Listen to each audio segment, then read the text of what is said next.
মনের ইচ্ছা পূরণ হওয়াতে আজ বানিয়ে ফেলেছিলাম শেজওয়ান ফ্রাইড রাইস আর চিলি চিকেন। ওই এক ধরনের ম্যানিফেস্টেশনই বলা যেতে পারে। হ্যালো এভরিওয়ান, সোনালিস কিচেনে আপনাদের সকলকে স্বাগত। শেজওয়ান ফ্রাইড রাইসের জন্য আমি সবার প্রথমে সবজিগুলোকে কেটে নিয়েছি গাজর, আদা রসুন কুচি, ক্যাপসিকাম আর কুচনো পেঁয়াজ। চালটা আমি আগেই সেদ্ধ করতে দিয়ে দিয়েছি একটু সাদা তেল দিয়ে।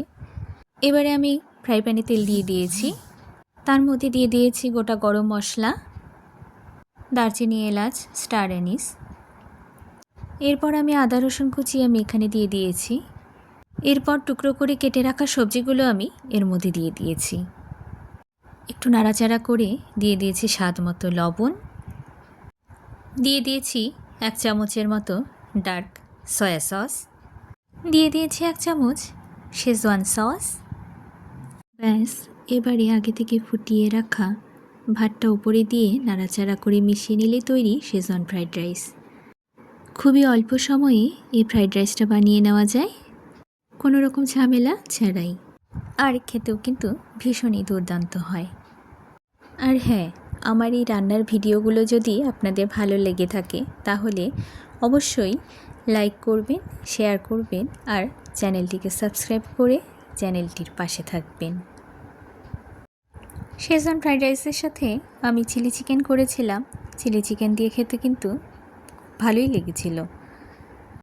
আমি এখানে ভীষণই শর্ট প্রসেসে কোনো রকমের ঝামেলা ছাড়াই চিলি চিকেন বানিয়েছি। চিলি চিকেনের জন্য আমি সবার প্রথমে বোনলেস চিকেন নিয়ে নিয়েছি। 1 চামচের মতো ভিনিগার দিয়ে চিকেনের গায়ে মাখিয়ে নিয়েছি। একটি পাত্রে 2টো ডিম ফেটিয়ে নিয়ে ওখানে স্বাদ মতো লবণ দিয়ে দিয়েছি 1 চামচের মতো গোলমরিচের গুঁড়ো, দিয়ে দিয়েছি 2 চামচের মতো কর্নফ্লাওয়ার আর 1 চামচের মতো ডার্ক সয়া সস।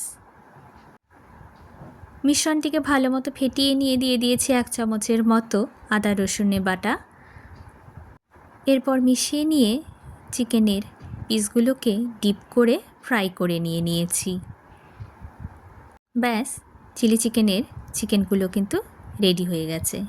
এবারে আমি চৌকো সাইজের করে শেপে আমি সবজিগুলোকে কেটে নিয়েছি, ক্যাপসিকাম, পেঁয়াজ আর টমেটো।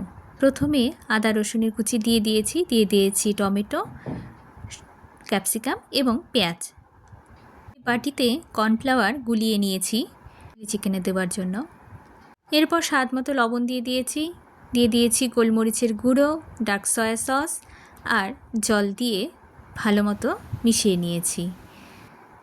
1 চামচের মতো টমেটো কেচাপ দিয়ে দিয়েছি আর চিকেনগুলোকে দিয়ে ওপর থেকে কর্নফ্লাওয়ার গুলানো জলটা দিয়ে দিয়েছি। ব্যাস, না দিয়ে কিছুক্ষণ কুক করে নিয়েছি। ব্যাস, একেবারে রেডি চিলি চিকেন।